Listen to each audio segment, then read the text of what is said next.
welcome back to my channel. How are you? Are you fine?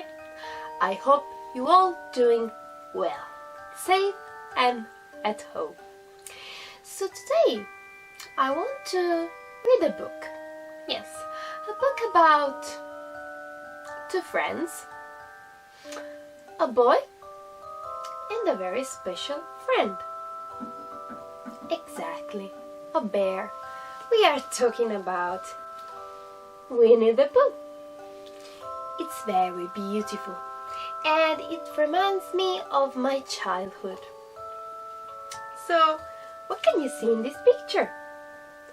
I can see a lot of animals. I can see two friends, Christopher Robin and the bear.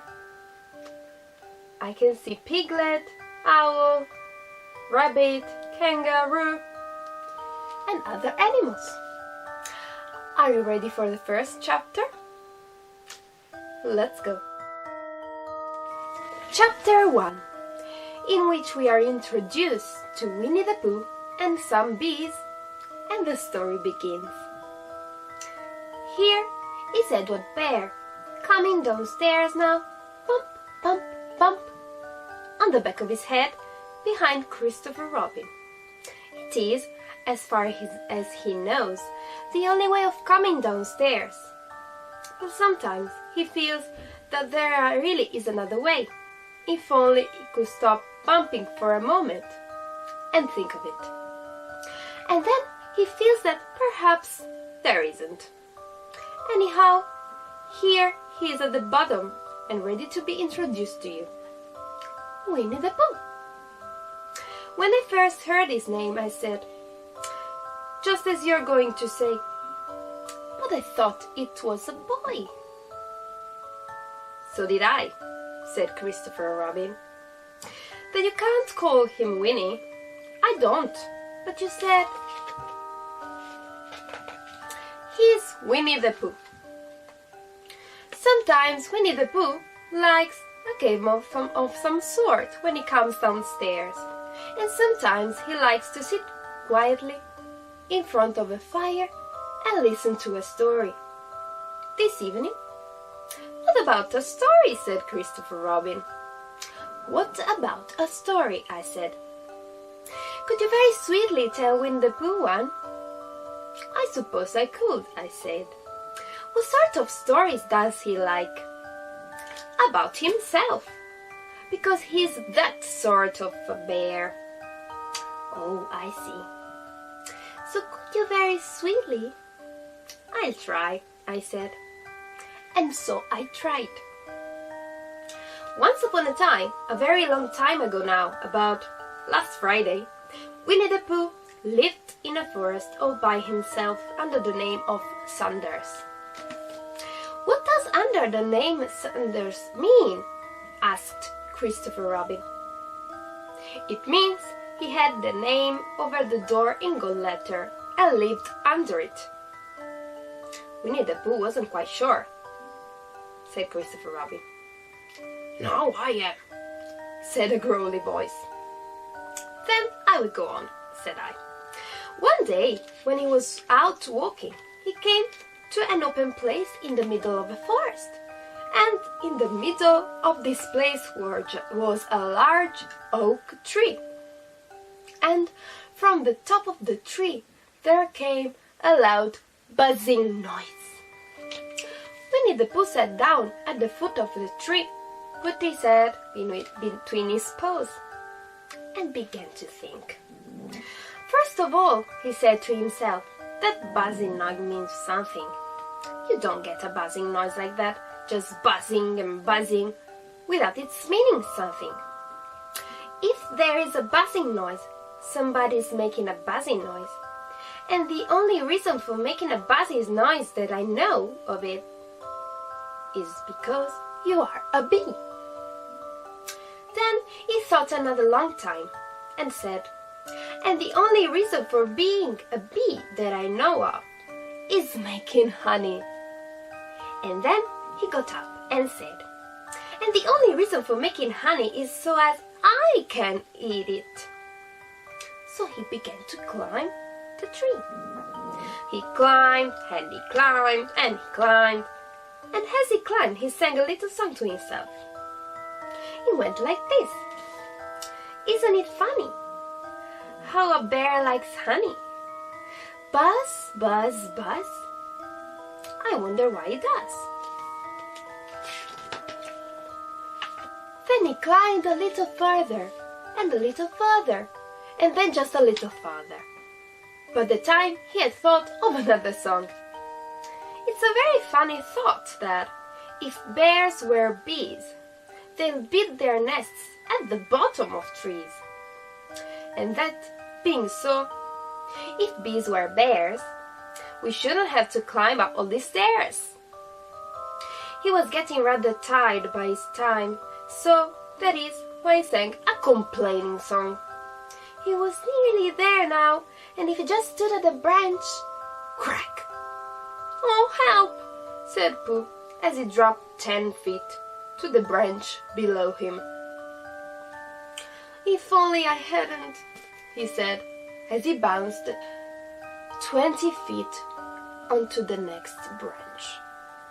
"You see, what I meant to do," he explained as he turned head over heels and crashed on to another branch 30 feet below. "What I meant to do, of course, it was rather," he admitted as he slithered very quickly through the next 6 branches. "It all comes, I suppose," he decided, as he said goodbye to the last branch, spun round 3 times, and flew gracefully into a gorse bush. "It all comes of liking honey so much. Oh, help!" He crawled out of the gorse bush, brushed the prickles from his nose, and began to think again. And the first person he thought of was Christopher Robin. "That was me," said Christopher Robin in an old voice, hardly daring to believe it. "That was you." Christopher Robin said nothing, but his eyes got larger and larger, and his face got pinker and pinker. So Winnie the Pooh went round to his friend, Christopher Robin, who lived behind the green door in another part of the forest. "Good morning, Christopher Robin," he said. "Good morning, Winnie the Pooh," said you. "I wonder if you got such a thing as a balloon about you." "A balloon?" "Yes, I just said to myself coming along, I wonder if Christopher Robin has such a thing as a balloon about him. I just said it to myself, thinking of balloons and wondering." "What do you want a balloon for?" you said. Winnie the Pooh looked round to see that nobody was listening, put his paw through his mouth, and said in a deep whisper, "Honey." "But you don't get honey with balloons." "I do," said Pooh. "Well, it just happened that you had been to a party at the day before at the house of your friend Piglet, and you had balloons at the party. You had a big green balloon, and one of Rabbit's relations had a blue one, and they had left it behind, being really too young to go to a party at all. And so you had brought the green one and the blue one home with you. Which one would you like?" you asked Pooh. He put his head between his paws and thought very carefully. "It's like this," he said. "When you go after honey with a balloon, the great thing is not to let the bees know you are coming.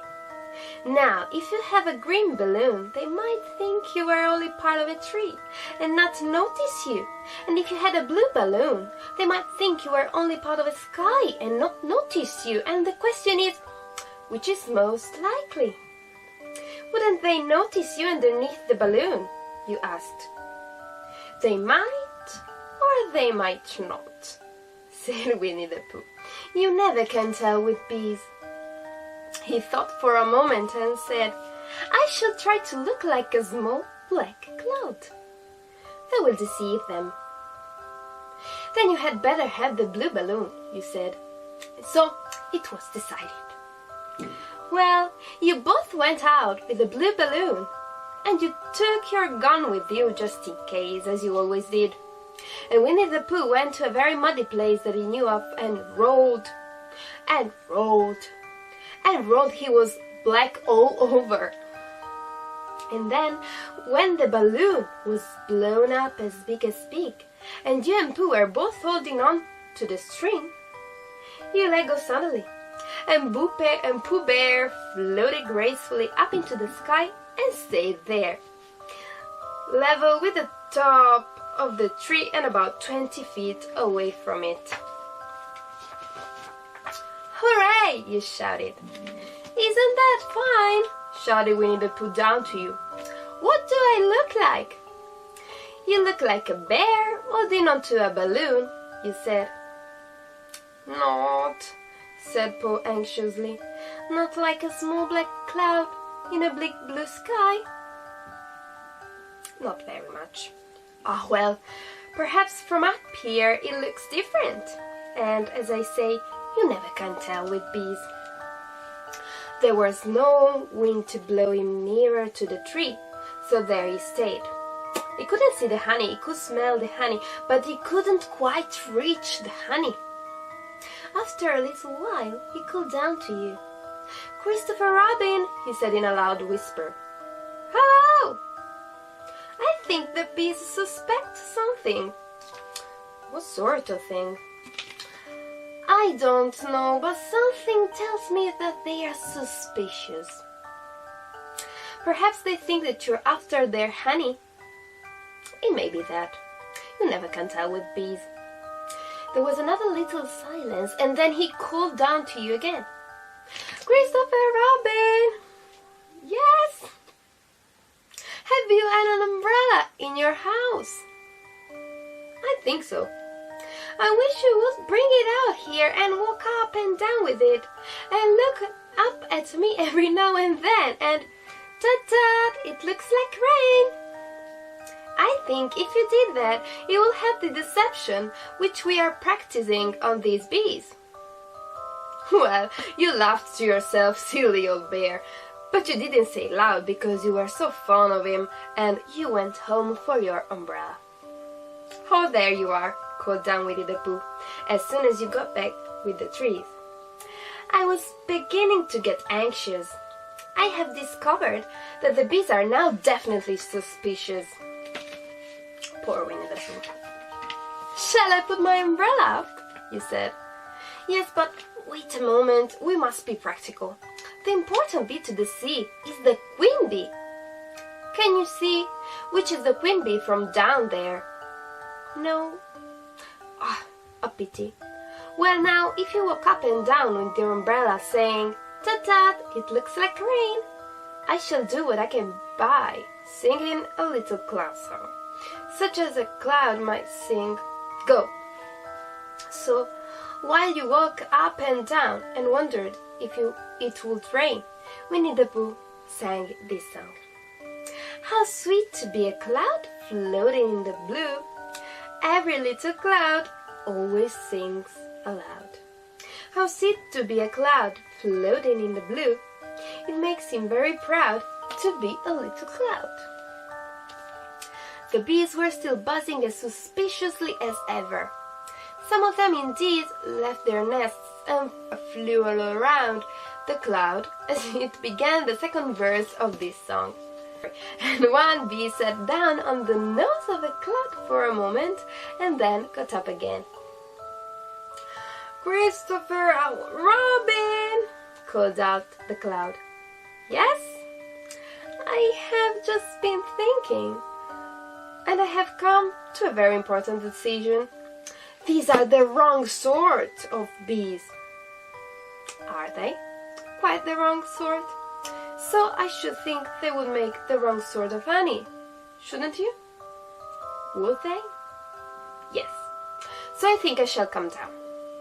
"How?" asked you. Winnie the Pooh hadn't thought about this. If he let go of the string, he would fall, bam! And he didn't like the idea of that. So he thought for a long time, thought, and then he said, Christopher Robin, you must shoot the balloon with your gun. Have you got your gun? Of course I have, you said. But if I do that, it will spoil the balloon, you said. But if you don't, said Pooh, I shall have to let go, and that will spoil me. When he put it like this, you saw how it was, and you aimed very carefully at the balloon and fired. Ow, said Pooh. Did I miss? You asked. You didn't exactly miss, said Pooh, but you missed the balloon. I'm so sorry, you said, and you fired again, and this time you hit the balloon, and the air came slowly out, and Winnie the Pooh floated down to the ground. But his arms were so stiff from holding on to the string of the balloon the whole time that they stayed up straight in the air for more than a week, and whenever a fly came and settled on his nose, he had to blow it off. And I am not sure, that is why he was always called Pooh. Is that the end of the story? Asked Christopher Robin. That's the end of that one. There are others. About Pooh and me. And Piglet and Rabbit and all of you. Don't you remember? I do remember. And then when I try to remember, I forget. That day when Pooh and Piglet tried to catch the heffalumps. They didn't catch it, did they? No. Pooh couldn't because he hasn't any brain. Did I catch it? Well, that comes into the story. Christopher Robin nodded. I do remember, he said. Only Pooh doesn't very well. So that's why he likes having it told to him again. Because then it's a real story, and not just a remembering. That's just how I feel, I said.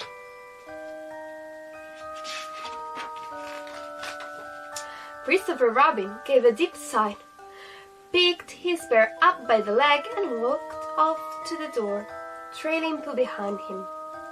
At the door, he turned and said, "Coming to see me have my bath?" "I might," I said. "I didn't hurt him when I shot him, did I?" "Not a bit." He nodded and went out, and in a moment, I heard Winnie the Pooh bump, bump, bump, going up the stairs behind him. Did you enjoy the story? That was just a chapter 1. We see you again with chapter 2. Bye!